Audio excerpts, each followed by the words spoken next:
Hey guys, आज हम बात करेंगे ब्लैक मिरर सीजन 6 के फर्स्ट एपिसोड के बारे में। अब जिनको ब्लैक मिरर के बारे में नहीं पता उनके लिए मैं बता दूं कि ब्लैक मिरर नेटफ्लिक्स का ओरिजिनल सीरीज है जो कि 2011 से स्टार्ट हुआ था और इसका सीजन 6 15 जून 2023 में रिलीज हुआ था। और जिनको नहीं पता, इस सीरीज की खासियत ये है कि इसकी हर एक एपिसोड की स्टोरी लाइन अलग होती है। बोल सकती हूँ कि हर एक एपिसोड अपने आप में ही एक मूवी की तरह होता है। तो आज हम बात करेंगे इसी सीरीज के सीजन 6 एपिसोड 1 की, जिसका नाम जॉन इज ऑफुल है। पर वीडियो शुरू होने से पहले अगर आप लोगों को मूवीज और शॉर्ट मूवीज की एक्सप्लेनेशन देखने को पसंद है तो हमारे चैनल को जरूर सब्सक्राइब कीजिए। अब एपिसोड के स्टार्टिंग में हमें एक लेडी दिखाई जाती है जिसका नाम जॉन होता है। हमें सिंपल इसका डेली लाइफ रूटीन दिखाते हैं कि क्या क्या करती है, जैसे कि सुबह उठकर ब्रेकफास्ट करती है और इसका एक बॉयफ्रेंड होता है जिसका नाम क्रिश था। फिर उसे वो बाय बोलकर अपने ऑफिस के लिए निकल जाती है, जहाँ हमें दिखाया जाता है कि इसे ना चाहते हुए भी अपने एक वर्कर को फायर करना पड़ता है क्योंकि उसे उसके बॉस ने ऑर्डर दिया था। इस चीज से वो वर्कर तो बहुत गुस्सा होती है, लेकिन जॉन भी सैड थी क्योंकि वो इस बारे में कुछ नहीं कर सकती।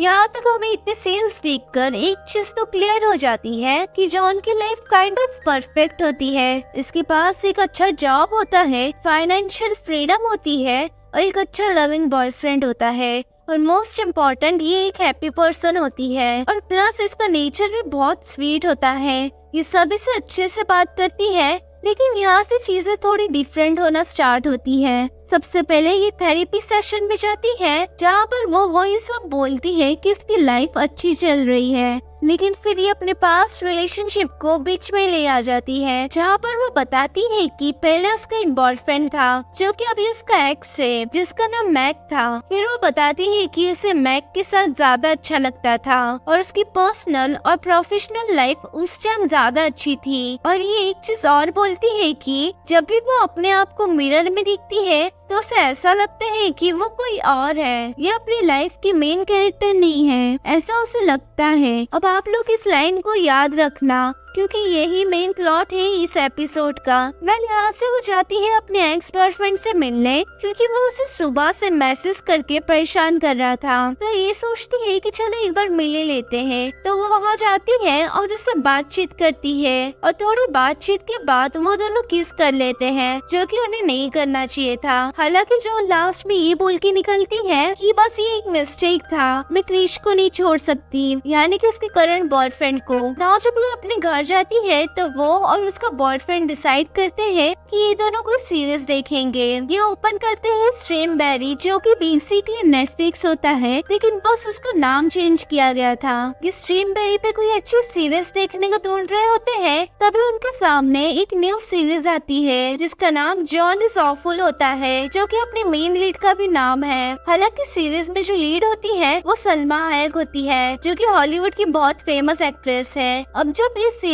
ये दोनों देखते हैं तो इनके होश उड़ जाते हैं, खास करके जॉन का, क्योंकि ये सीरीज उसके ऊपर ही होती है। मतलब सच में ये उसकी पूरी लाइफ पे बेस्ड होती है, इसलिए इस सीरीज का नाम भी जॉन इज ऑफुल होता है। एपिसोड के स्टार्ट से जो भी हमें दिखाया गया था, जैसे वो उठकर ब्रेकफास्ट करके अपने बॉयफ्रेंड को बाय बोल के ऑफिस जाती है, ये सब उस जॉन इज ऑफुल वाले सीरीज में भी दिखाया जाता है। बस कास्ट चेंज होती है, जिसमें जॉन का रोल सलमा हायक कर रही होती है, वैसे ही बाकी सबके रोल कोई और कर रहा होता है। अब ऑब्वियसली ये देखकर किसी की भी होश उड़ जाएगी, लेकिन मेन बात ये थी कि जैसे इस सीरीज का नाम जॉन इज ऑफुल है, वैसे ही इस सीरीज में जॉन का कैरेक्टर एज अ विलन दिखाया है। इस सीरीज में जॉन बहुत ही ज्यादा रूड और इविल टाइप की होती है, जबकि वो रियल लाइफ में बहुत स्वीट टाइप की पर्सन है। जॉन का बॉयफ्रेंड, जो कि उसे रियल लाइफ में जानता है, वो भी उस सीरीज वाले जॉन पे ज्यादा बिलीव कर रहा था। फिर एक पॉइंट पर सीरीज में वो सीन आता है जहाँ पर जॉन अपने एक्स बॉयफ्रेंड से मिलने गई थी और उसे किस की थी, लेकिन सीरीज में इस चीज को बड़ा चढ़ाकर दिखाया गया था, जिसे देखकर क्रिश यानी कि जॉन का बॉयफ्रेंड उसका दिल टूट जाता है और वो जॉन से ब्रेकअप करके वहाँ से चला जाता है। इस मोमेंट से जॉन की पूरी लाइफ चेंज हो जाती है। इसके नेबर्स और ऑफिस के वर्कर्स सभी ने वो जॉन इस ऑफर वाला सीरीज देख लिया था, तो सब इसे इविल नजर से देखने लग गए थे, क्योंकि उन्हें लगने लगा था कि जॉन खुद ही इविल है। और हाँ, इस सीरीज का अब तक एक ही एपिसोड आया था। पर डे ऐसे ही एपिसोड आते रहते जिसमें जॉन जो करती अपनी लाइफ में वो सब नेगेटिव वे में इस शो में दिखाया जाता था। इस वजह से उसकी जॉब भी चली जाती है, क्योंकि उसके ऑफिस की प्राइवेट बातें टीवी पर आ गई थी, जो कि एनडीए के अगेंस्ट है। जॉन का बॉयफ्रेंड उसे छोड़ के चला गया था और उसके दोस्त भी उससे दूर हो गए थे। अब ऐसे में जॉन को कुछ समझ नहीं आता और वो बहुत ही ज्यादा इन चीजों से तंग आने लग गई थी। अब ऐसे में जॉन अपने लॉयर के पास जाती है ताकि वो स्ट्रीमबेरी के सीईओ पर केस कर सके, लेकिन उसकी लॉयर उसे डायरेक्ट बोल देती है कि वो इस बारे में कुछ नहीं कर सकती, क्योंकि ये सब जॉन की मर्जी के हिसाब से हो रहा है। उसने कुछ टर्म्स एंड कंडीशन को अलाउ किया था जो कि उसे खुद पता नहीं था। फॉर एग्जाम्पल, जब भी हम कोई ऐप डाउनलोड करते हैं तो हमारे सामने कुछ टर्म्स एंड कंडीशन आते हैं जिसे हम बिना पढ़े अलाउ कर देते हैं। वैसे ही कुछ जॉन के साथ हुआ था। उसने बिना पढ़े उस टर्म्स एंड कंडीशन को एक्सेप्ट कर लिया था, जिसमें ये भी मेंशन होता है कि स्ट्रीमबेरी जॉन की प्राइवेट लाइफ पर नजर रख सकती है और उसकी लाइफ को एज अ कंटेंट शो कर सकती है। और एक बात कि सलमा हैक जॉन का रोल नहीं कर रही होती, बस उसकी इमेज का कॉपीराइट लिया होता है, यानी कि उसकी इमेज का लाइसेंस लिया होता है, और बाकी सब कुछ एआई और सीजीआई पे बेस्ड होता है। मतलब सलमा हैक जो हमें स्ट्रीमबेरी पे दिखाई जाती है वो सलमा हैक की डिजिटल इमेज होती है। स्ट्रीमबेरी के सीईओ के अकॉर्डिंग उनके पास एक कंप्यूटर होता है जिसे वो लोग कंप्यूटर बोलते हैं, मतलब क्वांटम कंप्यूटर, जो कि बहुत ही ज्यादा पावरफुल मशीन होती है। उसके यूज से ये सीरीज बनाना पॉसिबल होता है और इसलिए वो इतना फास्ट भी होता है। मतलब जैसे जैसे जॉन की लाइफ में चीजें आगे बढ़ रही होती है उतना ही फास्ट स्ट्रीमबेरी पे स्ट्रीम होने लगता है। आखिर में जॉन इस बारे में लीगली कुछ नहीं कर सकती थी, हर चीज का राइट स्ट्रीमबेरी के पास था। अब इस टाइम तक जॉन बहुत इरिटेट हो चुकी थी और ऐसे में उसके दिमाग में एक बहुत ही डिस्गस्टिंग आइडिया आता है। वो जानबूझकर अपना पेट खराब करती है और चर्च में जहाँ किसी का मैरिज हो रहा होता है वहाँ जाकर सभी लोगों के सामने पुप कर देती है। यानी कि आप समझ गए, ये चीज बहुत ही ज्यादा गंदी और डिस्गस्टिंग होती है और ये सब उसने इसलिए किया होता है क्योंकि टीवी पर उसकी जगह सलमा हैक के डिस्गस्टिंग काम करते हुए दिखेगी। अब ऑब्वियसली कोई भी सेलिब्रिटी दुनिया के सामने अपना ऐसा गंदा इमेज दिखाना नहीं चाहेगा और यही होता है यहाँ पे। सलमा हैक अपने लॉयर से मिलने जाती है और उससे बोलती है कि मैंने इस चीज के लिए तो एग्री नहीं किया था स्ट्रीमबेरी से, सिर्फ मैंने अपनी इमेज दी थी, इमेज को डिस्ट्रॉय करने नहीं बोला था। अब जस्ट लाइक जॉन ये भी कुछ टर्म्स एंड कंडीशन में फंस गई थी। अब वो भी लीगली स्ट्रीमबेरी पे कुछ नहीं कर सकती, जिस वजह से ये जाती है जॉन से मिलने, क्योंकि एक तरह से उसी ने इसका इमेज खराब किया था। बट इन दी एंड ये दोनों दोस्त बन जाते हैं। अब ये लोग स्ट्रीमबेरी पे लीगली तो कुछ नहीं कर सकते, इसलिए वो इलीगल प्लान बनाते हैं जहाँ सिंपली ये लोग स्ट्रीमबेरी के हेडक्वार्टर जाएंगे और उस कंप्यूटर को तोड़ देंगे ताकि ये सब कुछ बंद हो जाए। तो ये दोनों सेम ऐसे ही करते हैं और फुल प्लानिंग के साथ वहाँ पर जाते हैं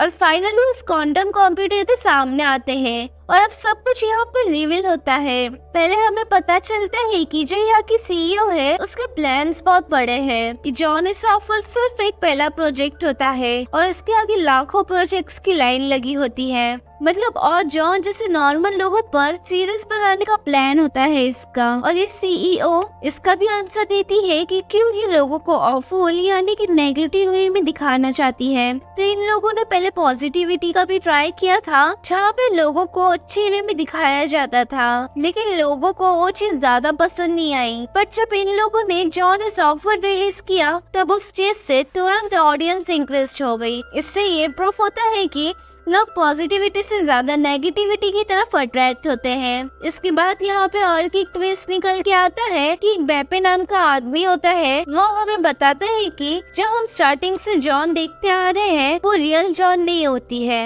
ये भी सलमा हैक जैसी फेक जॉन होती है जो कि रियल जॉन को पोर्ट्रे कर रही होती है। मतलब कि यहाँ पे दोनों ही फेक जॉन होते हैं। अब सवाल ये है कि फिर रियल वाली जॉन कौन है? तो रियल वाली जॉन एक एवरेज ह्यूमन होती है जिसे अब तक एपिसोड में दिखाया भी नहीं गया था। पेपे बोलता है कि हम एक AI जनरेटेड वर्ल्ड में हैं, जिसे इफेक्टिव लेवल 1 बोलते हैं, यानी कि जो ये वर्ल्ड होता है वो बस इमेजिनरी वर्ल्ड होता है जो बस एक ही पर्पस के लिए बनाया गया था, स्ट्रीम बेरी पे स्ट्रीम होने के लिए। यहाँ पे जितने भी कैरेक्टर्स होते हैं वो सभी क्वांटम कंप्यूटर की वजह से बन गए होते हैं। बस यहाँ पर जो इनका फेस होता है वो रियल लाइफ सेलिब्रिटी का होता है। आई नो अब ये थोड़ा कंफ्यूजिंग है, लेकिन मैं आपको सिंपल वे में समझाती हूँ। जैसे सलमा हाइक एक एक्ट्रेस है, ऐसे ही जॉन और इस इमेजिनरी वर्ल्ड के कैरेक्टर्स भी एक्टर्स होते हैं, लेकिन जो रियल जॉन है वो उस वर्ल्ड के एक्टर्स होते हैं जिन्होंने अपने फेस का कॉपीराइट स्ट्रीम बेरी को दिया है। आगे जॉन CEO से भी पूछती है कि ये सब कैसे पॉसिबल है, जिस पर CEO को भी कोई आइडिया नहीं होता।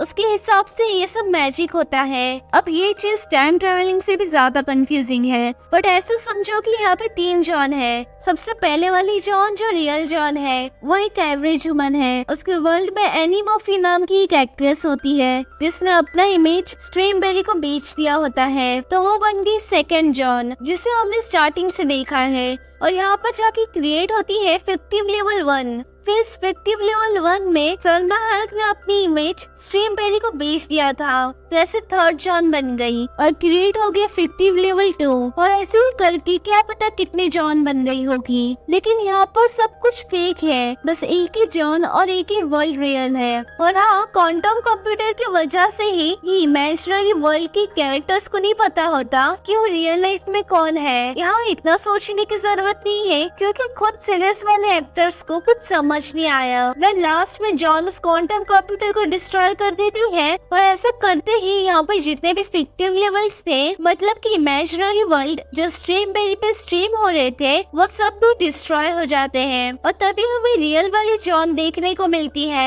जो मशीन को डिस्ट्रॉय करते हुए दिखती है। अब ये लोग आ चुके होते हैं रियल वर्ल्ड में। बाकी जितने भी कैरेक्टर्स थे, एग्जाम्पल सलमा हायक, वो सब भी मशीन के साथ ही खत्म हो गए थे। अब यहाँ पे बस रियल वाली जॉन होती है और साइड में any Murphy. By the way ये रियल एक्ट्रेस है जिसे सलमा हायक थी। और उसके बाद रियल वाले जॉन और एनी मर्फी साथ में ही अरेस्ट हो जाते हैं और काइंड ऑफ हैप्पी एंडिंग होती है। लास्ट में बस हमें ये दिखाया जाता है कि रियल लाइफ में अब यहाँ स्ट्रीम बेरी वाली लाइफ नहीं होती, अब सब रियल होता है। यहाँ पे एनी मर्फी एक्ट्रेस और रियल वाले जॉन दोनों दोस्त बन जाते हैं। इनके पैरों पे एक डिवाइस लगाया होता है जिसका मतलब ये दोनों हाउस अरेस्ट है। अब ये लोग ने इतना लॉस किया होता है, पूरे क्वांटम कंप्यूटर को ही तोड़ दिया होता है, तो ऑफ कोर्स इनको थोड़ी तो सजा काटनी पड़ेगी।